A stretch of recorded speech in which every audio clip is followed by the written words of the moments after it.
ایمان ہے، اعتماد ہے اور عقیدہ ہے کہ اس کائنات کا سارا نظام اللہ رب العزت کے حکم سے ہی چل رہا ہے۔ اللہ تعالیٰ کا حکم ہے، اللہ کا اذن ہے تو اس دنیا کا نظام جاری و ساری ہے، اور اللہ کے حکم کے بغیر، اللہ کے اذن اور اللہ کی اجازت کے بغیر اس دنیا میں درخت کا ایک پتا بھی حرکت نہیں کر سکتا، ریت کا چھوٹا سا ذرہ بھی ادھر سے اڑ کے دوسری جگہ نہیں جا سکتا، حتیٰ کہ آسمان سے برسنے والی بارش کا ایک قطرہ بھی اللہ کا حکم نہ ہو تو وہ زمین پہ نہیں آ سکتا۔ وہی خالق ہے، مالک ہے، رازق ہے، تو اس لیے جب ہر چیز اللہ کی طرف سے ہے، ہماری زندگی بھی اسی کے قبضہ میں، ہماری موت بھی اسی کے قبضہ میں، ہماری ذلت، عزت، صحت، بیماری، الغرض سب کچھ جب اللہ کے پاس ہے تو پھر اللہ کے حضور ہمیں ہر وقت دعا مانگنی چاہیے، اور دعا برکت کی دعا مانگنی چاہیے۔ برکت کیا ہے؟ اکثر ہم کسی سے ملیں تو اسے دعا دیتے ہیں کہ بھائی اللہ تمہیں اپنی برکتیں نصیب فرمائے، یا کوئی ہمیں دعا دیتا ہے کہ اللہ تمہیں اپنی برکتیں عطا فرمائے۔ تو یہ برکت کیا ہے؟ برکت کس چیز کا نام ہے؟ تو یاد رکھیں، اللہ رب العزت کی طرف سے بندوں کے اوپر جو بھی نعمت ہوتی ہے، جو بھی کرم ہوتا ہے، فضل ہوتا ہے، جو بھی خیر ہوتی ہے، یا انسان کو جو بھی بھلائی ملتی ہے، تو اس فضل کا، کرم کا، خیر کا اور بھلائی کا نام برکت ہے۔ اس کو برکت کہا جاتا ہے۔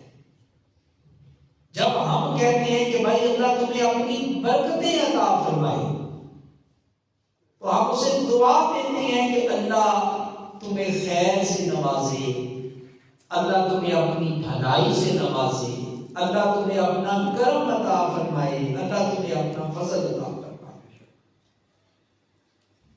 اور ایک بات یاد رکھیں، جو برکت ہے نا، برکت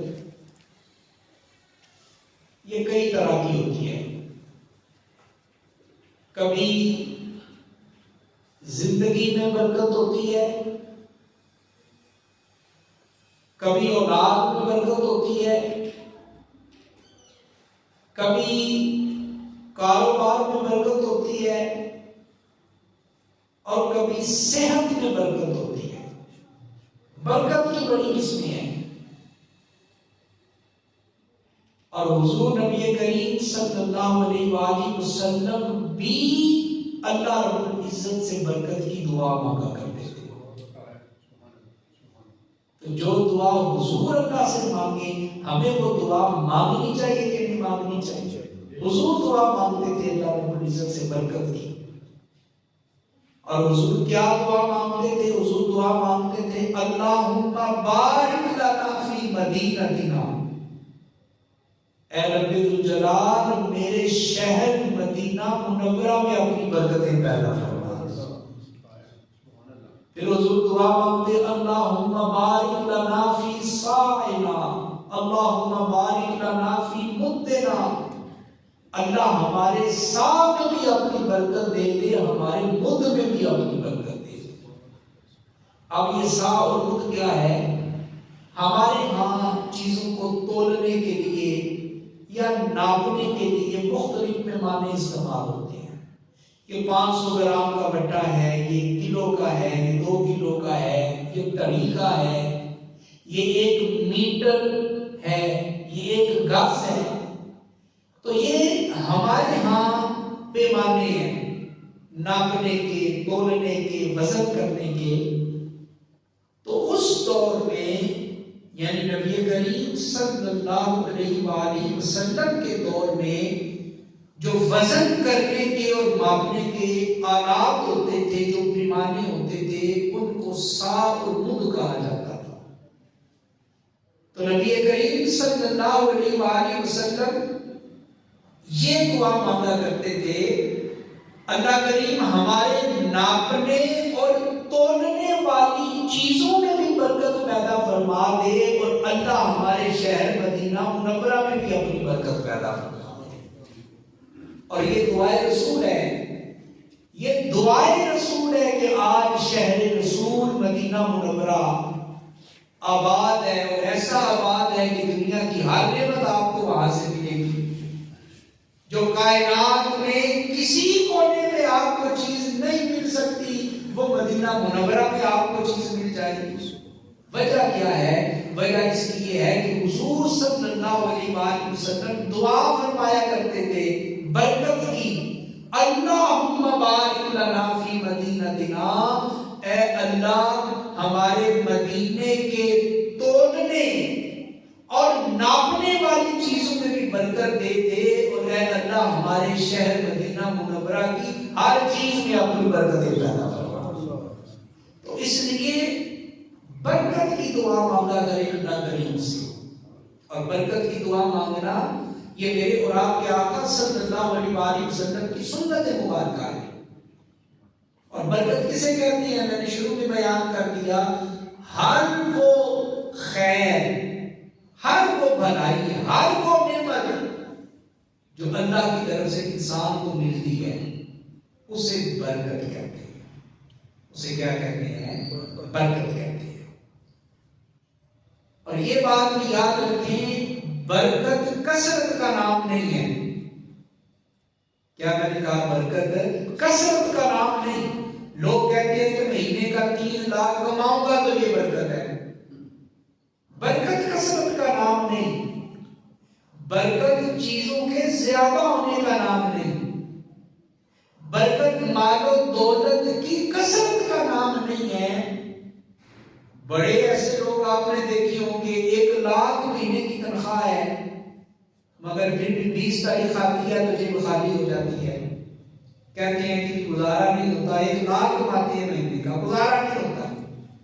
اور بہت سارے لوگ ایسے ہیں کہ جو 15-20 ہزار تنخواہ لیتے ہیں، مگر وہ بڑا سوکھا گزارا کر لیتے ہیں، کوئی پریشانی نہیں ان کو، کوئی ٹینشن نہیں ہے ان کو. تو اگر برکت کثرت کا نام ہوتا تو 1 لاکھ لینے والا تو خوش ہونا چاہیے تھا، اور 20 ہزار لینے والا پریشان ہونا چاہیے تھا، مگر یہاں معاملہ الٹ ہے. تو برکت مال و دولت کے زیادہ ہونے کا نام نہیں، برکت کثرت کا نام نہیں، بلکہ برکت کس چیز کا نام ہے کہ اللہ کی طرف سے انسان کو کوئی نعمت ملے گی، اور پھر ملنے کے بعد اللہ وہ نعمت واپس نہ لے، بلکہ اپنے اس بندے کو وہ والی نعمت جو ہے وہ اللہ کریم عطا فرمائے. تو نعمت کے باقی رہنے کا نام برکت ہے. چیزوں کے، مال کے، گاڑیوں کے، کوٹھیوں کے، سونے کے زیادہ ہونے کا اور چوکھا ہونے کا نام برکت نہیں ہے. برکت کیسے حاصل ہو سکتی ہے؟ کون سے ہم کام کریں تو ہمیں برکت مل سکتی ہے؟ برکت حاصل ہونے کے ذرائع کیا ہیں؟ برکت حاصل ہونے کے اسباب کیا ہیں؟ وہ میں 3-4 آپ کی خدمت میں عرض کرتا ہوں، ذرا غور سے سنیے گا. برکت حاصل ہونے کا بہت بڑا ذریعہ علماء کرام نے قرآن سنت کی روشنی میں بیان فرمایا، وہ ہے قرآن پاک سے اپنے تعلق کو مضبوط کر لینا. جو بندہ مومن قرآن سے اپنے تعلق کو مضبوط کر دیتا ہے، اللہ کریم اس بندے کو اپنی برکتوں سے مالا مال فرما دیتا ہے. چونکہ قرآن اللہ کی کتاب ہے نا. قرآن کس کی کتاب ہے؟ بولے اللہ کی کتاب ہے. اور جس طرح رب کی ذات بے مثل و بے مثال ہے، اسی طرح رب کی بھیجی ہوئی کتاب بھی بے مثل و بے مثال کتاب ہے. جس طرح اللہ کی ذات بڑی برکتوں والی ہے، اسی طرح اس رب کی بھیجی ہوئی کتاب بھی بڑی برکتوں والی ہے. اور قرآن کے ساتھ تعلق قائم کرنے سے برکت کتنی ملتی ہے؟ یاد رکھیں، قرآن پاک کی تلاوت کرنا بھی برکت ہے. کیا میں نے کہا؟ قرآن پاک کی تلاوت کرنا بھی برکت ہے. قرآن کی تلاوت کو سننا بھی برکت ہے. قرآن کو محبت سے اور پیار سے چومنا، بوسہ لینا، یہ بھی برکت ہے. اور قرآن کو خالی دور سے دیکھ لینا، زیارت کر لینا، اللہ اس میں بھی بندے کو برکت عطا فرما دیتا ہے. قرآن ہے برکت والی کتاب. اس کو پکڑنا برکت، چھونا برکت، چومنا برکت، اس کو پڑھنا برکت، اس کو سننا برکت، اس پہ عمل کرنا برکت. مگر افسوس آج ہمارا تعلق یہ قرآن سے کمزور ہو گیا ہے. ہمارے گھروں میں قرآن تو موجود ہے، مگر ہم نے اسے بڑا خوبصورت غلاف چڑھا کے اوپر رکھ دیا بے ادبی نہ ہو. اور 2-2 4-4 مہینے گزر جاتے ہیں کبھی کھول کے تلاوت کرنے کی توفیق ہی نہیں ملتی ہے. اور وہ جو غلاف ہے اس کے اوپر مٹی پڑ جاتی ہے، گند پڑ جاتی ہے. اور آج ہر گھر کا یہ مسئلہ ہے نا، ہر گھر کا یہی مسئلہ ہے. ہر گھر میں لڑائی، جھگڑے، فتنے، فساد، بیماریاں، ٹینشنیں، پریشانیاں. بہو کی ساس سے نہیں بنتی، ساس کی بہو سے نہیں بنتی. شادیاں ہو جائیں تو بڑے بھائی کی چھوٹے بھائی سے نہیں بنتی، چھوٹے کی بڑے بھائی سے نہیں بنتی. ٹینشنیں ہیں، لڑائیاں، جھگڑے، لوگ پریشان ہیں. حضرت صاحب کوئی دم کر دے، کوئی تمیز دے دے. حضرت صاحب حساب لا کے دسو کارج کیوں پریشانیاں نے، کیوں ٹینشناں نے؟ بھائی بڑی سادہ سی بات ہے، تم نے قرآن کے ساتھ اپنے تعلق کو کمزور کر لیا. حدیث سن لیں، دلیل دے رہا ہوں آپ کو، حدیث سن لیں. میرے اور آپ کے آقا صلی اللہ علیہ وسلم نے ارشاد فرمایا، حضور نے فرمایا لا فقر لعبد من یقرأ القرآن او کما قال. حضور نے فرمایا وہ بندہ، غور سے سنیے گا حدیث، فرمایا وہ بندہ جو قرآن کو پڑھنے والا ہوتا ہے، قرآن کی تلاوت کرنے والا ہوتا ہے، اللہ کریم اس بندے سے ہر قسم کی غربت کو دور فرما دیتا ہے. جو قرآن پڑھنے والا ہوتا ہے، فقر اس کے پاس نہیں آ سکتا، غریبی اس کے پاس نہیں آ سکتی، غربت اس کے قریب نہیں آ سکتی. کیوں؟ کیونکہ یہ قرآن کو پڑھنے والا ہے. اور قرآن بڑی قیمتی کتاب ہے، قرآن بڑی مہنگی کتاب ہے.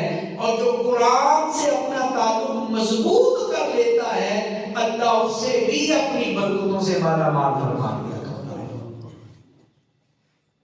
ایک اور روایت میں آتا ہے کہ جس گھر میں قرآن پڑھا جاتا ہے، جس گھر میں قرآن پڑھا جاتا ہے، ایک دور تھا صبح گھر میں سارے اٹھ جاتے تھے فجر کے وقت. بوڑھی ماں یا دادی وہ گھر میں اٹھتی تھی، سارے بچوں کو بھی جگاتی تھی، سارے قرآن بیٹھ کے پڑھ رہے ہوتے تھے. کسی نے یاسین کھولی ہے، کسی نے درود تاج کھولا ہے، کسی نے سورہ رحمان کھولی ہوئی ہے، کوئی سورت پڑھ رہا ہے، کوئی سورت پڑھ رہا ہے.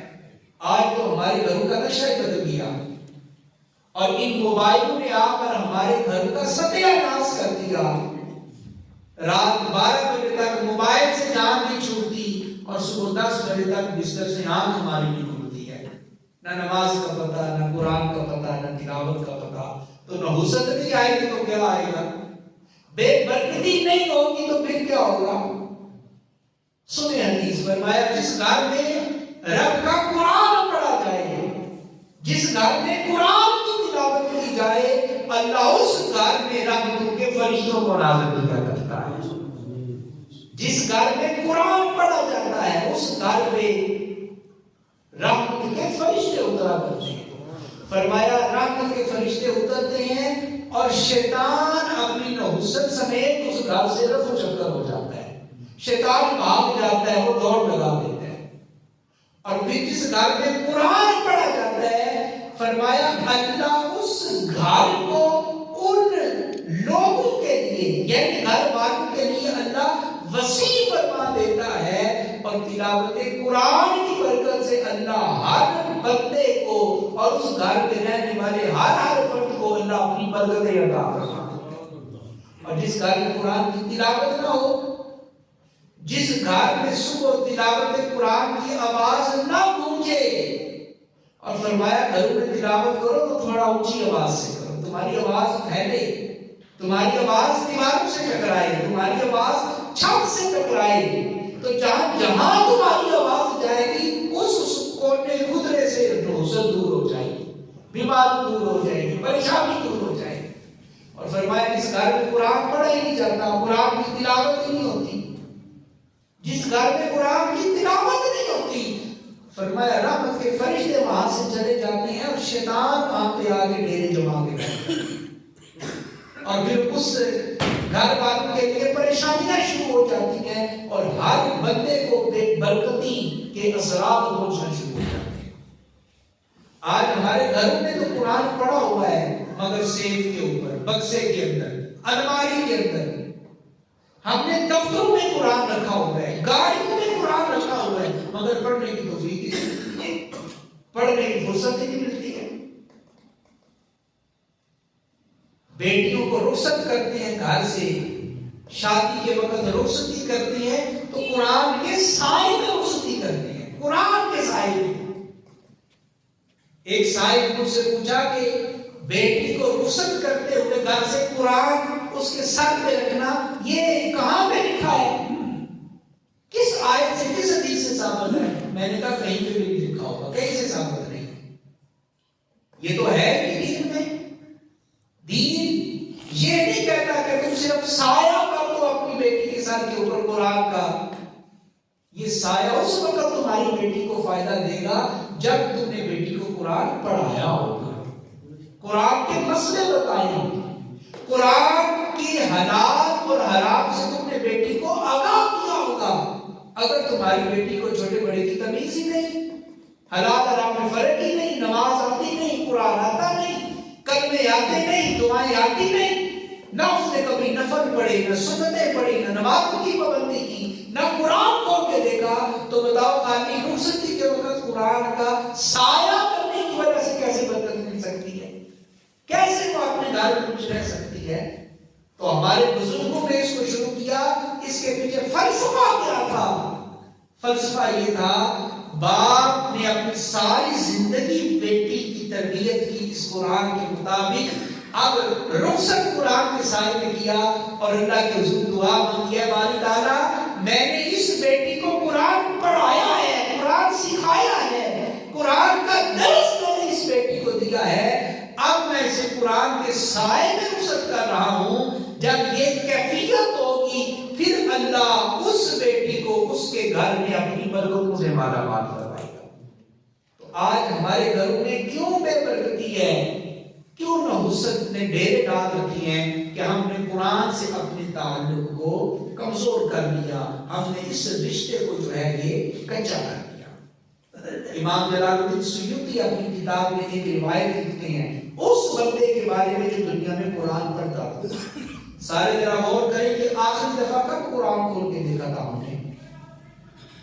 بعض لوگ تو ایسے ہوں گے وہ سوچ رہے ہوں گے کہ سال پہلے قرآن کھولا تھا، بعض لوگ ہوں گے جو یہ سوچ رہے ہوں گے 2 مہینے پہلے فلانے کے کل کے ختم پہ گیا تھا تو کھولا تھا. بلکہ اب تو لوگ ختموں پہ نہیں کھولتے، شمارے رکھ دیتے ہیں کہ قرآن کے لیے بھی وضو بھی کرنا پڑے گا اور پھر پڑھنا پڑے گا، وقت بڑا لگ جائے گا، وضو بھی کرنے کی توفیق نہیں ملتی، چلو خالی شماری بیٹھ کے پڑھ دیتا ہوں.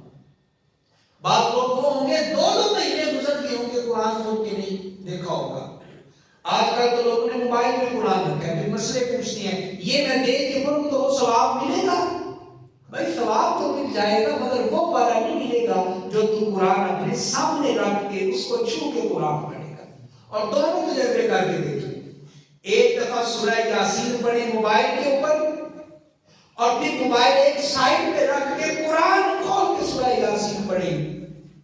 جو آپ کی نظر قرآن کی زیارت کرے گی آپ اس کے ورق آگے کریں گے اور پھر اس کو چومیں گے اور دیکھ کر پڑھیں گے تو جو لذت اور جو حلاوت اور جو مٹھاس اور جو سرور قرآن کو پکڑ کے تلاوت کرنے میں آتا ہے وہ موبائل سے دیکھ کے تلاوت کرنے میں نہیں آتا ہے. ٹھیک ہے ثواب مل جائے گا موبائل سے بھی دیکھ کے کرو ثواب مل جائے گا مگر جو لطف ہے جو کیف اور جو مستی چاہتی ہے نا قرآن دیکھ کر پڑھنے سے چوم کر پڑھنے سے بار بار قرآن کی زیارت کرنے سے وہ اور کسی کیفیت میں نہیں ہوتی. تو امام جلال الدین سیوطی فرماتے ہیں کہ وہ بندہ جو دنیا میں روزانہ قرآن کی تلاوت کرنے والا ہوتا ہے جب وہ قبر میں جاتا ہے نا فرشتے آتے ہیں حساب کتاب کرنے کے لیے تو وہ قرآن فرشتوں کے سامنے آڑ بن کے کھڑا ہو جاتا ہے رکاوٹ بن کے کھڑا ہو جاتا ہے. فرشتے کہتے ہیں کیوں راستہ کیوں نہیں چھوڑتا؟ وہ کہتا ہے کیسے راستہ چھوڑوں تم نے بڑے سخت سوال کرنے ہیں اس سے اور یہ دنیا میں مجھے پڑھتا تھا دنیا میں میری تلاوت کرتا تھا دنیا میں اس نے میرا احترام کیا میرا ادب کیا تو اس نے ساری زندگی میرا ادب کیا ہے. آج میں قبر میں اس کے اوپر مشکل وقت آیا ہے تو میں اسے اکیلا چھوڑ کے کیسے رہ سکتا ہوں؟ میں اس کے ساتھ وفا کروں گا. اس نے دنیا میں میرے ساتھ وفا کی آج میں قبر میں اس کے ساتھ وفا کروں گا قبر میں اس کے ساتھ وفا کروں گا. اور حدیث میں آتا ہے قیامت کے دن رمضان کے روزے بھی اللہ کی بارگاہ میں سفارش کریں گے اور قرآن بھی اللہ کی بارگاہ میں سفارش کرے گا اور اللہ کریم دونوں کی سفارش کو قبول فرمائیں گے اور حکم ہو جائے گا اے فرشتوں یہ بندہ دنیا میں رمضان کے روزے رکھتا تھا یہ بندہ دنیا میں قرآن کی تلاوت کیا کرتا تھا آج قرآن اس کے حق میں بول رہا ہے اس کی سفارش کر رہا ہے اس کی شفاعت کر رہا ہے.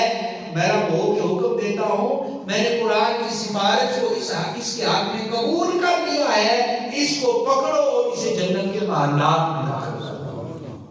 مگر یہ کس کے لیے ہوگا جو قرآن کو دنیا میں پڑھنے والا ہوگا اور جس نے کئی ہفتے قرآن کو کھولا ہی نہیں نہ کبھی مسجد میں بیٹھ کے پڑھنے کی توفیق ملی نہ گھر میں بیٹھ کے پڑھنے کی توفیق ملی. باقی کوئی چیز میں قضا نہیں کرتا ڈیوٹی پہ میں نے جانا ہے دفتر جانا ہے واک کے لیے میں نے جانا ہے میں نے مارکیٹ جانا ہے بازار جانا ہے میں نے شاپنگ کرنی ہے میں نے یہ کرنا ہے وہ کرنا ہے باقی سارے کام میں کرتا ہوں.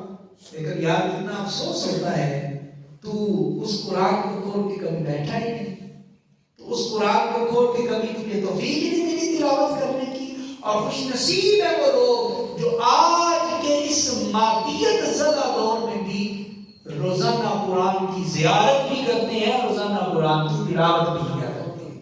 اس کا مول تو پڑے گا قبر میں اس کا مول تو پڑے گا قیامت کے دن. یہ قرآن کی تلاوت کرنا کتنی بڑی نعمت تھی یہ کتنی بڑی دولت تھی. تو اللہ رب العزت سے برکت کی دعا مانگیں اور برکت حاصل کرنے کا پہلا ذریعہ اور سب سے بڑا ذریعہ کیا ہے قرآن سے اپنے تعلق کو کیا کرنا مضبوط کرنا. اور وہ مضبوط کیسے ہوگا روزانہ قرآن پاک کی بولے تو صحیح روزانہ قرآن پاک کی تلاوت کرنا. ایک اور بہت بڑا ذریعہ اللہ رب العزت سے برکتیں سمیٹنے کا برکت حاصل کرنے کا وہ ہے معاشرے کے غرباء کی بے سہارا لوگوں کی یتیموں کی مدد کرنا ان کے کام. ہمارے ہاں عمومی رویہ یہ ہے کہ جب کسی کے پاس دولت کی وسعت ہو جائے دکان چل پڑے بزنس بھاگنے لگے 2-3 بچے باہر چلے جائیں آمدن اچھی ہو جائے تو پھر صرف پیسہ ہی نہیں آتا بعض اوقات پیسے کے ساتھ غرور بھی آ جاتا ہے گھمانڈ بھی آ جاتا ہے تکبر بھی آ جاتا ہے. وہ کہتے ہیں نا خدا جب حسن دیتا ہے تو نزاکت آ ہی جاتی ہے.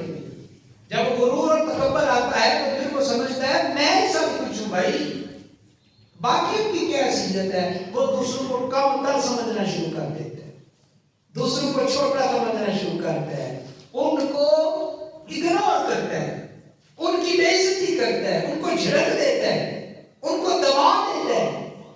اپنی دولت کے زوم میں، اپنے مال کی کثرت کے زوم میں، اپنے عہدے اور اپنی ترقیوں کے زوم میں وہ دوسرے لوگوں کو چھوٹا سمجھتا ہے، حقیر سمجھتا ہے، کم تر سمجھتا ہے. مگر یاد رکھو یہ رب کا نظام ہے. یہ دولت یہ ڈھلتی چھاؤں ہے. زمانے نے دیکھا کہ جو آج کے امیر ہوتے ہیں وہ کل غریب ہو جاتے ہیں، جو آج کے غریب ہوتے ہیں وہ کل کے امیر ہو جاتے ہیں. یہ اللہ کی عطا ہے، یہ اللہ کی دین ہے، اور اللہ سب کو آزماتا ہے.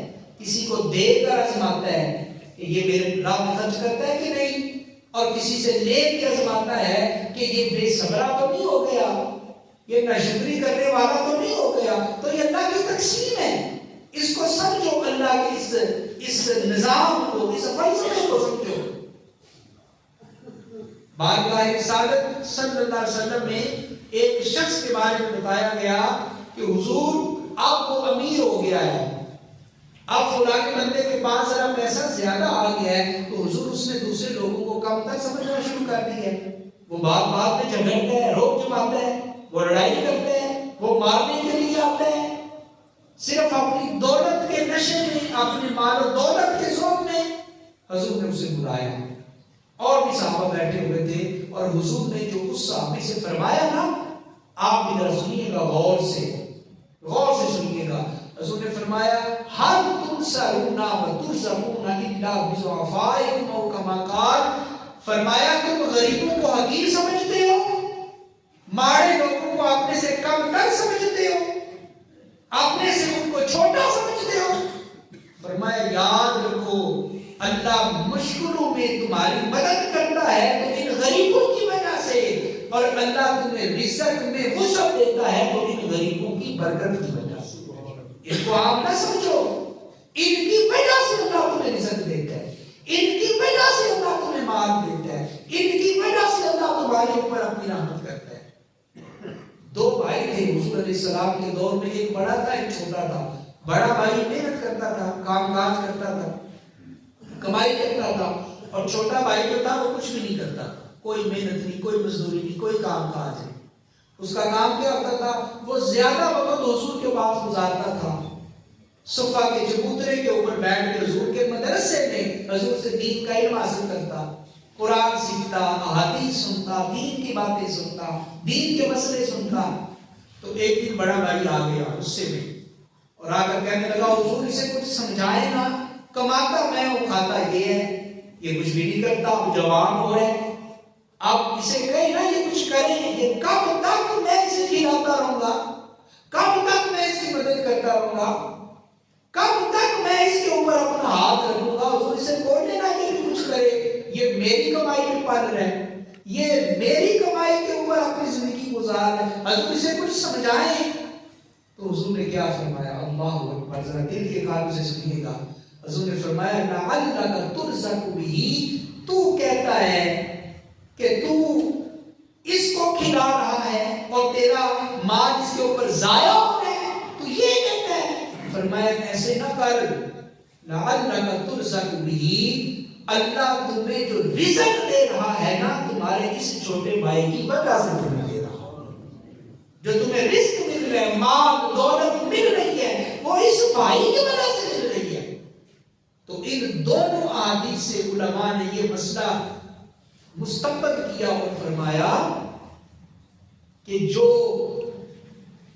کسی کی مدد کرے، کسی بیوہ کی، یتیم بچیوں کی، یتیم بچوں کی، بے سہارا لوگوں کی مدد کرے، تو پیسے دیتے ہوئے ذرا گھمنڈ نہ آ جائے، ذرا گردن اکڑ نہ جائے کہ میں دینے لگا ہوں 1000 2000، ذرا غرور نہ آ جائے، بلکہ وہ گردن جھکا کے دے، وہ سر نیچا کر کے دے، اور اس بندے کا دل ہی دل میں شکر ادا کرے، اس لیے کہ اس بندے کی وجہ سے اللہ مجھے یہ عزت عطا فرما رہا ہے، اس بندے کی وجہ سے، اس بندے کی وجہ سے. اس لیے کہ حضور نے فرمایا تمہیں رزق ملتا ہے تو تمہارے کمزور لوگوں کی وجہ سے تمہیں رزق ملتا ہے. تو اللہ سے برکت کی دعا مانگو, اللہ برکت دے دے. تو برکت حاصل کرنے کا دوسرا ذریعہ کیا میں نے عرض کیا, وہ کیا ہے, غرباء کی مدد کرنا. اور اسی طرح تیسرا ذریعہ برکت حاصل کرنے کا, ہماری توجہ اس کی طرف نہیں ہے, وہ کیا ہے, ہم گھر میں جب کھانا کھاتے ہیں تو اپنی فیملی کے ساتھ بیٹھ کے کھانا نہیں کھاتے, الگ الگ کھانا کھاتے ہیں, الگ الگ وقت آپ نے مقرر کر رکھے ہیں. اگر تو کوئی جینوئن مسئلہ ہو تو پھر تو ٹھیک ہے, اور اگر بات آسانی سارے ایک جگہ پہ کھانا کھائیں تو یہ بہت بڑا انعام ہوتا ہے. باپ الگ بیٹھ کے کھا رہے ہیں, ماں جی الگ کھا رہی ہیں, بڑا بیٹا کہہ رہا ہے کمرے میں پہنچا دو, بیٹی کچن میں کھا رہی ہے, تو الگ ہی نظام ہے ہمارے لوگوں کا. ابھی بھی بہت سارے لوگ ہیں جو ایک ڈائننگ ٹیبل پہ بیٹھ کے, ایک دسترخوان پہ بیٹھ کے سارے بیٹھ کے کھانا کھاتے ہیں, اور اس میں تربیت ہو جاتی ہے بچوں کی, بسم اللہ پڑھ کے کھاؤ, اپنے سامنے سے کھاؤ, دائیں ہاتھ سے کھاؤ, ایسے بیٹھو ایسے نہ بیٹھو, تربیت ہو جاتی ہے. اور اس کا فائدہ کیا ہوتا ہے اکٹھا کھانے کا. ایک صحابی آئے اور عرض کی, حضور ہمارے گھر میں رزق تو بڑا ہے مگر برکت نہیں ہے, رزق کی کثرت ہے برکت نہیں ہے. فرمایا لعلکم تفترقون, مجھے لگتا یوں ہے کہ تم الگ الگ بیٹھ کے کھانا کھاتے ہو, الگ الگ بیٹھ کے. عرض کی, حضور ہاں الگ الگ بیٹھتے ہیں. فرمایا آج کے بعد جب بھی کھانا کھانے لگو تو گھر کے سارے لوگ مل کے ایک جگہ پہ بیٹھو.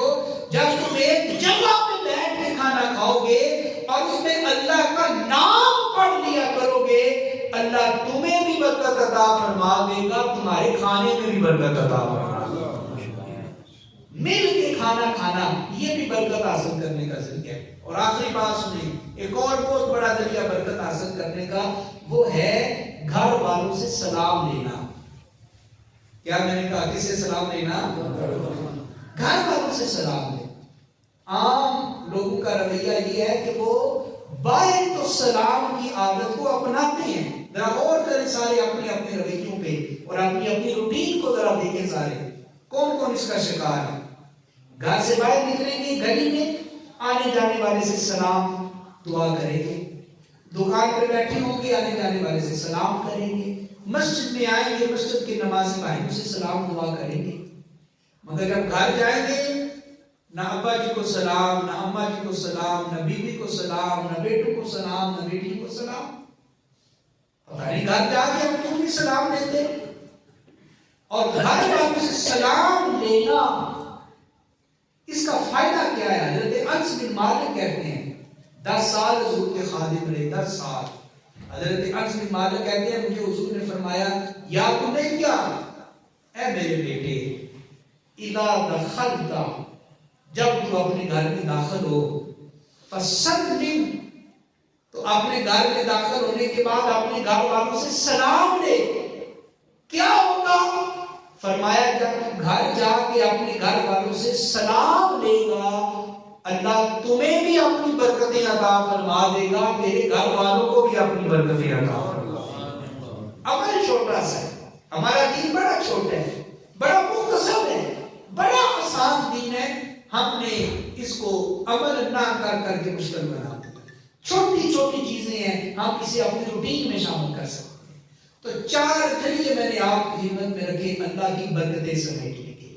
پہلا کیا تھا؟ قرآن کی تلاوت کرنا, سارے بولے تھے قرآن کی. دوسرا غریبوں کی. تیسرا گھر میں مل کے ایک جگہ پہ کھانا کھانا. اور چوتھا جب بھی گھر جاؤ تو گھر والوں کو سلام. شرمانا نہیں ہے کہ آپ نے اپنی بیوی سے سلام لو, آپ نے اپنے چھوٹے بیٹوں سے سلام, اس میں شرمانے والی کوئی بات نہیں. نبی پاک کا فرمان ہے اور سچے نبی کا فرمان بھی سچا ہے. تم گھر والوں سے سلام لو, اللہ اپنی برکتوں کے دروازے تمہارے لیے انشاءاللہ. اللہ مجھے آپ کو توفیق عطا فرمائے.